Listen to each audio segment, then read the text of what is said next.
السلام علیکم۔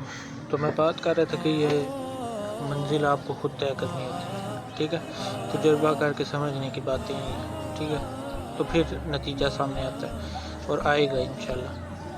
تو عالم، ٹیچر، مولوی، قاری، پیر، یہ سب قابل احترام اور ضروری باتیں ہیں، ٹھیک ہے، لیکن میں بات جو کر رہا ہوں یا سمجھانے کی کوشش کر رہا ہوں وہ اس سے آگے منزل اور مقام کی بات ہے، ٹھیک ہے، جو انسان مسلمان کو ہر ایک نے خود ہی طے کرنا ہوتا ہے، ٹھیک ہے۔ یہ سب اس سفر کے اسباب ہیں، یہ جو میں نام لے کے آیا پیچھے، ٹھیک ہے، کیا ہیں؟ اسباب ہیں، اور یہ ہر مسلمان کو تب عطا ہوتے ہیں جب اس کی نیت، شوق اور خلوص کے اعتبار سے رب کی طرف سے عطا ہونے والے اسباب ہیں، ٹھیک ہے۔ تو جو آپ کو مجھے گائیڈ یا راستہ سمجھاتے ہیں اور دکھاتے ہیں، بس یہاں تک ان کے بس کی بات ہے، ٹھیک ہے، تب تک کہ آپ حقیقی معنوں میں خود مسافر بنو تب، ٹھیک ہے۔ تو ویسے تو بیعت کسی ولی اللہ کی کر کے جو ہے وہ بھی آپ کو بندے کو پار لگا سکتی ہے، ٹھیک ہے، جو اپنا عمل احکام الہی کے مطابق کر لیتا ہے، ٹھیک ہے، پیر اور ولی کی تربیت سے۔ بات سمجھ آئی؟ تو مطلب یہ ان کی بات ہے جو خود سے اللہ کے شوق میں ہو، ٹھیک ہے۔ اب مولا علی کی بات سے غصے اور اشتعال کی بات کو سمجھتے ہیں یا جاننے کی کوشش کرتے ہیں۔ کوئی بھی انسان بائبل کی ہی بات کر لے یا بائبل کو سمجھ لے، No man can ever be insulted by the action of others، ٹھیک ہے، یعنی کسی انسان کی دوسرے کسی کے عمل سے توہین نہیں ہو سکتی، ٹھیک ہے۔ گالی دینا دوسرے کا عمل ہے، آپ کا یا میرا نہیں ہے جسے گالی دی ہے۔ اب گالی اگر احمق دے تو اس میں آپ کی عزت میں کیا فرق پڑ سکتا ہے؟ کیسے فرق پڑا؟ ٹھیک ہے، تو یہ بات ہے سوچنے کی۔ تو جیسے کوئی کہے کہ بھائی جی اس نے مجھے مشتعل کر دیا یا مجھے غصہ دلا دیا، تو آپ مشتعل نہ ہوں، ٹھیک ہے۔ کس پاگل نے آپ سے کہا کہ آپ غصے میں آئیں؟ کسی دوسرے کے عمل کرنے سے، ٹھیک ہے۔ مثلا غصہ وہ کرتا ہے جو کسی بھی دوسرے کا حکم مانتا ہے، ٹھیک ہے، یا ملازم ہے یا غلام ہے، ٹھیک ہے، تو کیا مانتا ہے؟ حکم مانتا ہے۔ غور کریں اس بات پہ، ٹھیک ہے۔ آپ کسی کے ملازم ہیں یا نہیں ہیں، یہ سوچیں پہلے، ٹھیک ہے۔ اگر تو ملازم ہے تو پھر غصہ کریں، تو یہ بات آپ سمجھ آئے گی، ٹھیک ہے۔ آپ فوراً عمل کر کے یا ریئیکٹ کر کے جی سر میں حاضر ہوں، پھر یہ ایسی بات ہے، ٹھیک ہے، پھر یہ یہاں غلامی میں داخل ہو جاتی ہے یہ بات، ٹھیک ہے۔ تو یہاں پہ بات ہی ختم ہو جاتی ہے غصے والی۔ تو جو غصہ کرتا ہے وہ نفسیاتی طور پہ غلام اور بیمار انسان ہے، ٹھیک ہے۔ آپ کو مولا علی رضی اللہ تعالیٰ عنہ کی بات یا واقعہ یاد ہوگا کہ کسی دوسرے نے، کافر نے گستاخی کی اور آپ رضی اللہ عنہ کے جو ہے عمل کرنے سے رک گئے، ٹھیک ہے۔ گستاخی کیا کی؟ اس بے عزت نے، اس بغیرت نے، اس نے آپ رضی اللہ تعالیٰ عنہ پہ تھوکا، تو آپ مولا علی رضی اللہ تعالیٰ نے اس ملعون کی گردن سے فوراً تلوار ہٹا لی، ٹھیک ہے۔ تو میری آپ کو سمجھانے کے بعد یا یہ بات کرنے کے بعد، یا میرے اور آپ جیسا انسان ہوتا اس سچویشن میں ابھی بھی اگر آپ خود کو لے کے آئیں، تصور کریں، تو سوچیں کیا کریں؟ ہم تو اس کے قیمہ بنا دیں، ٹھیک ہے۔ تو اگر ہمارے اور آپ جیسا، میرے آپ جیسا کوئی بد اخلاق انسان ہو تو سوچیں مولا علی نے یہ عمل کیوں نہ کیا؟ آپ کو کیا بات سمجھ آتی ہے؟ ٹھیک ہے۔ مولا علی رضی اللہ تعالیٰ عنہ کہنے لگے کہ میں اللہ کے دین یعنی اللہ کے راستے اور محمد صلی اللہ علیہ وسلم کے دین کی خاطر اس سے لڑا تھا، ٹھیک ہے۔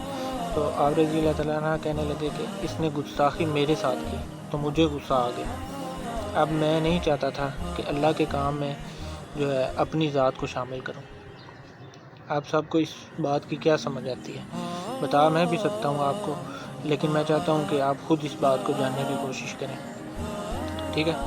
تو فقیر جو ہے وہ اپنی ذات کو بھول چکا ہوتا ہے، ٹھیک ہے، وہ اللہ کے شوق میں ہوتا ہے، اس کو دنیا کا ہوش نہیں ہوتا، ٹھیک ہے؟ تو اگر آپ غور کریں اور فکر کریں تو اس سفر کا آغاز کر سکتے ہیں۔ تو اس لیے یہ ذاتی انا کی بات ہے اور ذاتی غصے کی بات ہے۔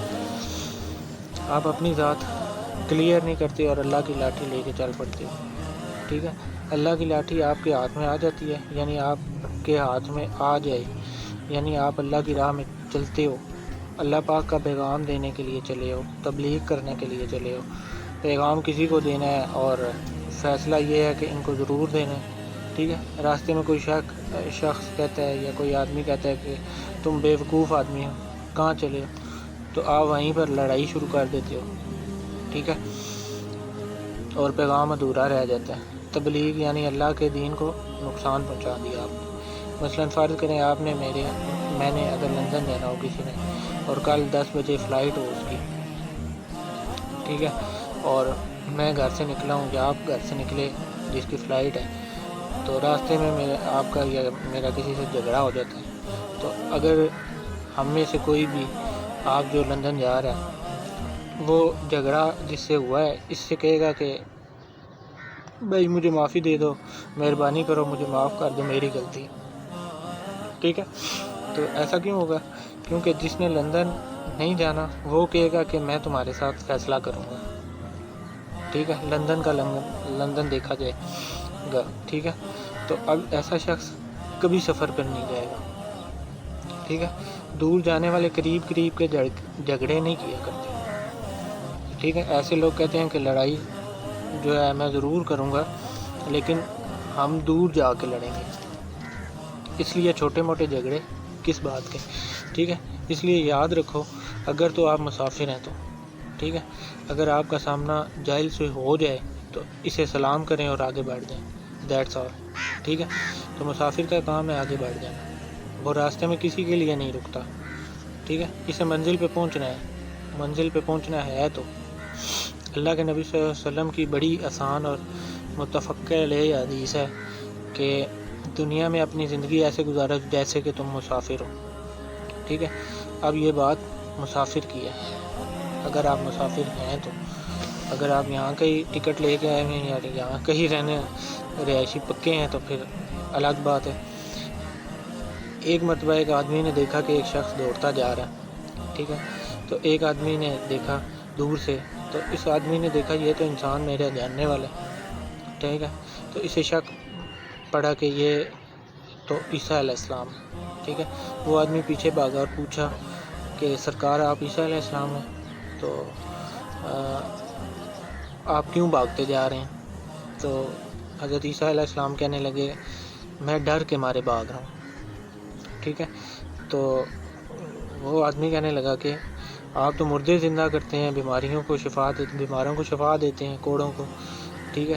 اور مردے زندہ کر دیتے ہیں بھوک مار کے، ٹھیک ہے؟ تو آپ کیوں ڈر رہے ہیں، ٹھیک ہے؟ تو عیسیٰ علیہ السلام کہنے لگے کہ وہ دور سے جو آدمی دیکھ رہے ہو میری طرف آ رہا ہے، تو وہ کہنے لگے کہ وہ انسان کہنے لگا کہ جی میں دیکھ رہا ہوں، تو کہنے لگے کہ احمق سے ڈر کے بھاگ رہا ہوں، اس احمق اور جاہل سے میں ڈر کے بھاگ رہا ہوں، ٹھیک ہے؟ تو وہ شخص کہنے لگا کہ اس کا کوئی علاج نہیں ہے آپ کے پاس، ٹھیک ہے؟ تو نبی عیسیٰ علیہ السلام کہنے لگے کہ علاج جو ہے وہ بیماری کا ہوتا ہے، اور جہالت جو ہے وہ بیماری نہیں ہے، یہ عذاب الہی ہے، ٹھیک ہے؟ اگر آپ